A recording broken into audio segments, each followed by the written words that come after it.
Neste momento, Deus, através desta emissora, leva até você mais um programa de fé, com mensagens, hinos e orações a seu favor.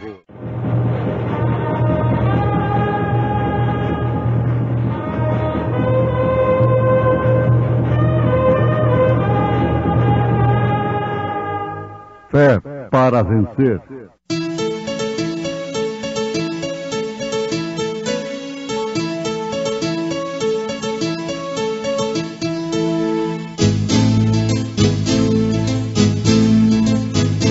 Mensageiro Deus enviou seu profeta, seu profeta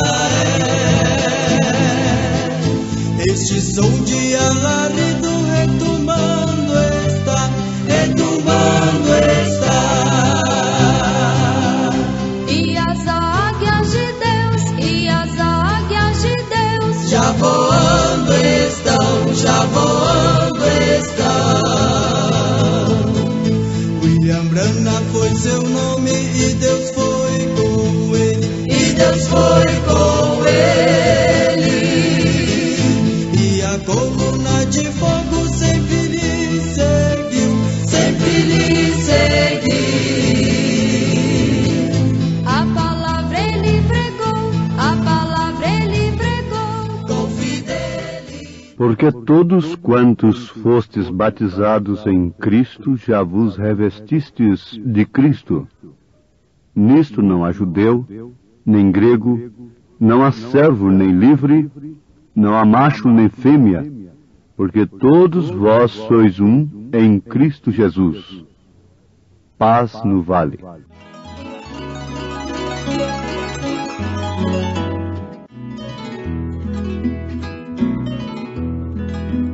Já cansado estou, mas procuro o Senhor.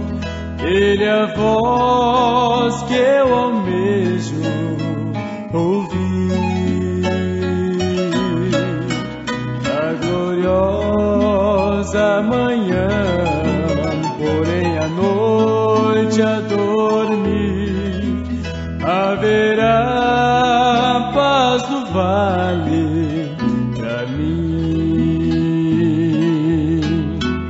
Haverá paz no vale pra mim, eu sei.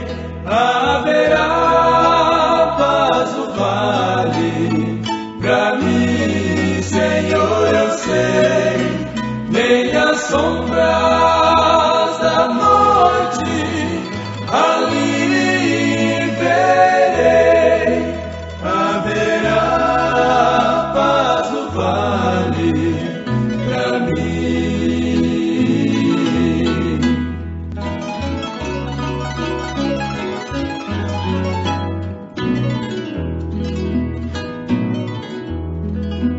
Quando o sol surgir no horizonte além e mostrar todo o vale em flor, bem ali quero estar muito alegre a cantar na presença do meu Senhor. Haverá paz no vale pra mim, eu sei. Haverá paz no vale pra mim, Senhor, eu sei. Nem as sombras da noite ali verei.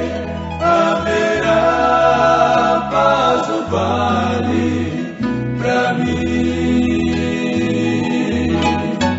Haverá paz no vale pra mim, eu sei.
ouvintes, a mulher carrega em si um tipo muito importante. Isto é, ela expressa, ela é um tipo da igreja. Nós temos repetido isto aqui várias vezes. E bom é que conheçamos estas coisas. Paulo, escrevendo aos Filipenses, disse que não se cansava de escrever-lhes as mesmas coisas, porque era segurança para eles. Ele disse, porque é segurança para vós. Então, a mulher representa a igreja. Como nós temos a mulher decente, a dama verdadeira, e a mulher indecente e imoral, então nós temos também duas igrejas, dois tipos de igreja. A Bíblia chama uma de esposa do Cordeiro, a senhora eleita, segundo as palavras de São João. E a mesma Bíblia qualifica a outra de prostituta, que tem se prevaricado com os reis da terra. Apocalipse 17. Nós estamos analisando sobre Agar, Sara e Maria. Agora, Paulo, escrevendo aos Gálatas, capítulo 4, fala desta alegoria. O que seria alegoria? Alegoria é a exposição de um pensamento sob forma figurada. Simbolismo concreto que abrange o conjunto de uma narrativa ou de um quadro. Vocês notem que o Velho Testamento é um quadro de Deus. Se você pega uma pintura, ela está expressando um pensamento, aquilo é uma alegoria. Muitos quadros são simbólicos. Então são quadros alegóricos. Não é certo? A Bíblia tem esses quadros, especialmente no Velho Testamento. E ela traz a narrativa destes quadros, de maneira que cada elemento do símbolo corresponda com um elemento significado ou simbolizado. Agora, Paulo está dizendo então que o filho da livre é uma alegoria. O filho da livre, que é Sara, é Isaque, como se trata de uma alegoria, de um símbolo que corresponda ao verdadeiro elemento para o qual ele aponta, aquele símbolo aponta. Então aponta para Cristo. Aí está um quadro tão lindo. Isaque saindo para o campo e Rebeca vindo montada numa força, num poder do camelo, sob a liderança de um mensageiro, ao encontro do noivo. Você poderia pintar esse quadro? Que quadro alegórico, não é? Simbólico, profundo e de suma importância para a Rebeca do Senhor Jesus Cristo nesta era, para a noiva do Isaque, do filho da promessa. Deus fez promessa a Abraão, deste filho sob o qual as nações seriam abençoadas. Já constatamos que este é Jesus. Aos Gálatas capítulo 3, versículo 13 em diante, para não lermos todo o capítulo, mas vocês podem ler pensando nisto, aos Gálatas 3, aos Gálatas 4.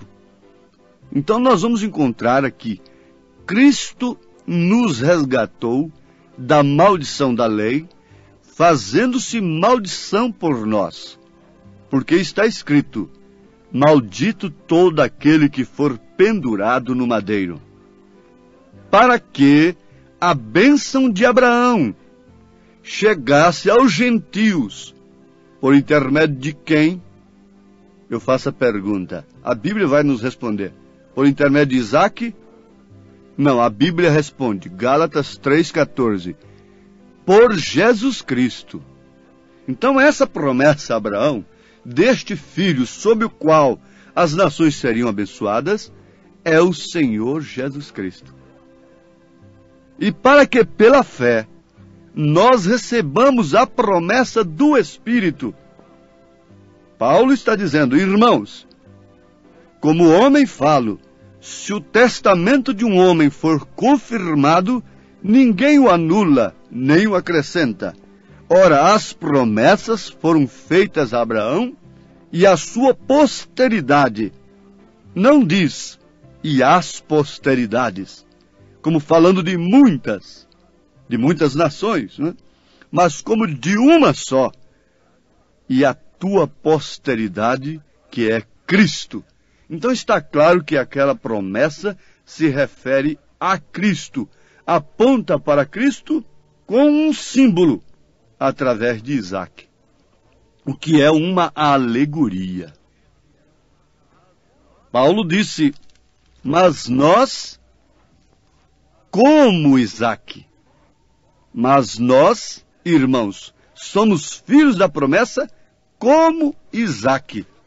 Se Isaque veio pela promessa, nós temos vindo pela promessa. Deus prometeu um filho, e este filho veio, uma virgem concebeu e deu à luz um filho. Agora, a Bíblia está repleta de que nesta igreja, nesta mulher, seriam gerados filhos da promessa. Oh, isto é maravilhoso.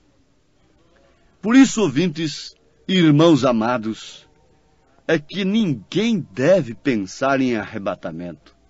Nós estamos vendo aí discos de revelação do arrebatamento, mulheres gritando, delirando-se e outras coisas tanta. Tudo comércio, tudo ilusão, tudo fora de uma revelação perfeita de Deus. Eles dizem que tiveram uma revelação, não duvido, mas não combina com as Escrituras. Não se impressionem com estas coisas. Não se impressiones com ecos, como que num castelo assombrado, de vozes respondendo lá de longe. Não se impressionem com estas coisas, mas antes atentai com diligência para a palavra do Senhor, e sem a qual estaremos irremediavelmente perdidos. Porque não há arrebatamento a não ser para a semente real de Abraão. Oh, mas todos são de Deus. Deus ama a todos. Deus é um bom pai. Sim, Deus derrama chuva e sol sobre todos. É dever de todos nós amarmos aos filhos de todos, como a nossos filhos mesmos. Mas com quem temos responsabilidade? Com quem? A quem a lei responsabiliza pelos seus filhos? Os pais. Você deve levar para sua casa aquele que é seu filho, embora amando a todos os outros, que são filhos de outros. Assim também é Deus. Deus ama a todos, mas somente seus filhos estão sob sua responsabilidade. A chuva temporã é aquela que vem antes de tempo. A chuva serôdia é aquela que vem depois do tempo, fora de tempo. Após o tempo, uma antes e outra depois. Agora eu pergunto, estas chuvas são endereçadas a quem? Estas chuvas regam o quê? E caem sobre quem? Quando ele regou, no seu devido tempo, da promessa, aquela terra seca, aqueles valados, aquelas montanhas que tinham sido aplainadas por São João Batista, na verdade ele estendeu os seus braços, se pôs de pé diante da multidão, sem endereçar a privilegiados, sem nenhuma acepção, e gritou dizendo: quem tem sede, venha a mim e beba. Aquilo foi extensivo a todos. Mas eu pergunto, Caifás tinha sede? Anás tinha sede? Os líderes religiosos tinham sede de beberem daquela água que estava ali, daquela chuva que estava caindo ali? Não! Ela, na verdade, floresceu, reverdeceu varas secas como Maria Madalena, como ladrões, salteadores, para darem frutos do Espírito Santo,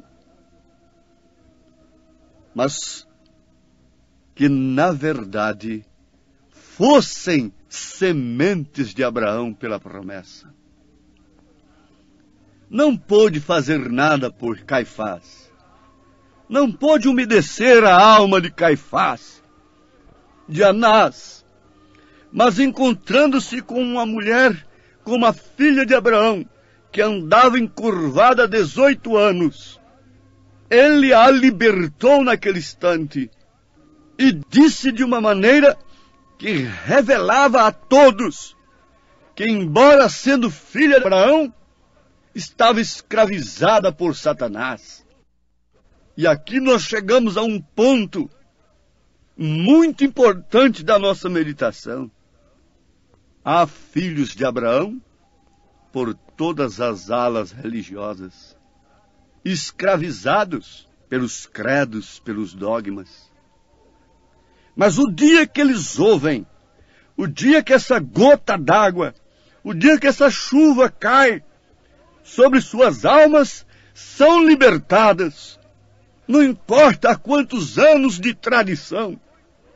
Ela estava há 18 anos andando encurvada, sob o jugo de tradições. Ela não suporta o peso que está sobre ela,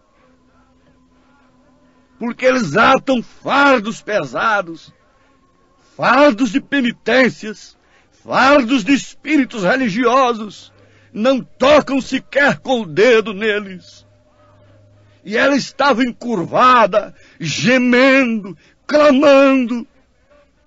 Porventura não estamos nós falando nesta hora também a filhos da promessa, que andam gemendo, encurvados, sobrecarregados?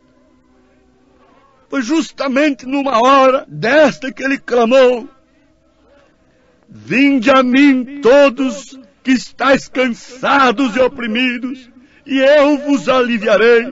Tomai sobre vós o meu jugo, e aprendei de mim, que sou manso e humilde de coração, porque o meu jugo é suave e o meu fardo é leve. Poderia um filho de Abraão tomar o jugo de Jesus Cristo como pesado? Poderia um filho de Abraão achar a sã doutrina, a mensagem do mensageiro da era, do profeta de Deus, uma mensagem pesada e insuportável? Não, absolutamente não. Como os levitas deram os dízimos ainda estando nos lombos de Abraão, e aquilo não foi peso para eles, aquilo não foi carga para eles, porque eles estavam nos lombos de Abraão. Assim também, os filhos de Abraão nesses dias não são simplesmente dizimistas, apenas isto. Eles vão além disto. Jesus, parado ali junto ao altar, estava observando todos que levavam suas ofertas na arca do tesouro. Jogavam, colocavam ali suas ofertas, homens abastados, dando grandes ofertas, altos montantes de ofertas, parou seus olhos de misericórdia, aqueles olhos tão simples, mas que podiam enxergar além de toda aparência. Ele fixou aqueles olhares numa viúva que colocou ali apenas 2 dinheirinhos e viu que ela estava dando mais do que todos os demais. Isto quer dizer que se os outros fossem dar com o sacrifício que ela deu, eles teriam que ter dado muito mais do que eles tinham dado. Relativamente, ela deu mais do que a todos os demais. Eu não estou me fixando aqui em dinheiro. Eu não quero tomar isto aqui para incentivar dinheiro propriamente, que tem sido o alvo das religiões, que tem sido o alvo da paixão pelas almas que tem inundado os corações falsos de pregadores falsos. Eu quero ir além disto aqui. Eu quero encontrar alguém que está entregando a sua alma, o seu coração e o seu corpo. Não alguém que diz: toma minha alma, Senhor, enquanto meu corpo serve à vaidade, à sociedade, à mentira, aos vícios, ao pecado. Aquele por quem você é vencido, você se torna servo. Quando o homem é vencido pelo pecado, ele se torna servo do pecado. Mas quando ele é vencido por Deus, ele se torna servo de Deus. Suas inspirações, seus desejos são todos em cuidado dos negócios do Pai. Aí então vem a adoção. O filho era criado sob a tutela de mestres, tutores de responsabilidade, não sob professores corruptos, viciados, mas sob a tutela de tutores e mestres. Aos Gálatas capítulo 4, leiam isto. E quando ele chegava à idade de filho mesmo, então ele era vestido de branco, se tinha tido interesse pelas coisas do Pai. Então ele recebia a adoção de público, vestido de branco, que Deus fez com Jesus Cristo no Monte da Transfiguração.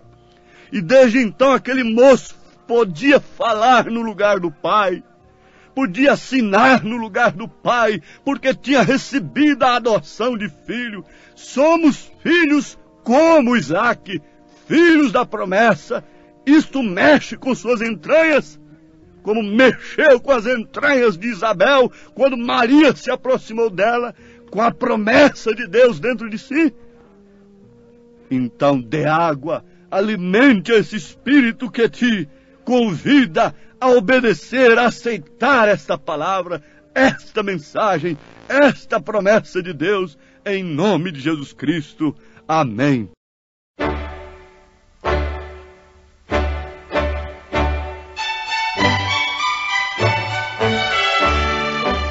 Ouvintes, escreva-nos pela caixa postal de número 15.020, 15020, CEP 74.501-970, Goiânia, Goiás. O nosso endereço na internet é www.apalavraoriginal.org.br. Volte a nos ouvir amanhã novamente neste mesmo horário, nesta emissora, se o Senhor nos permitir, com fé no Filho de Deus, a fé que vence o mundo.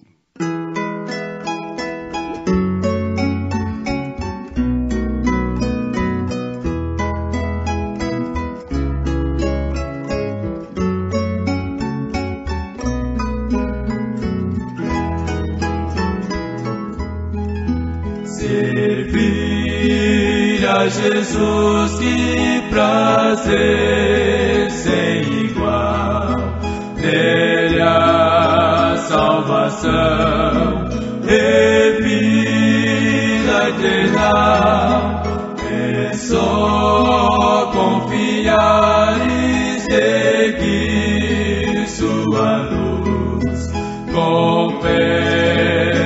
servir a Jesus. Compensa servir a Jesus mais e mais. Compensa, pois bênçãos produz.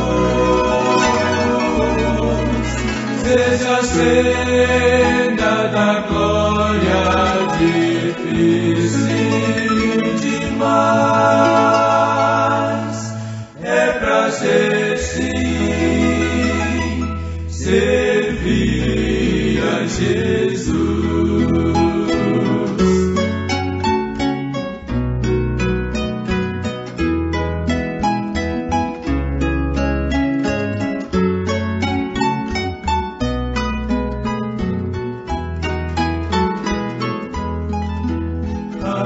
Ainda que as sombras nos venham cercar e espinhos do mal nos possam magoar, o bom Redentor já sofreu sobre a cruz.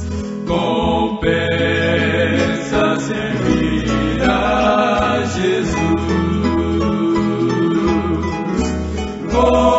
Compensa servir a Jesus mais e mais. Compensa, pois bênçãos produz. Seja a senda da glória difícil demais. É prazer sim servir a Jesus.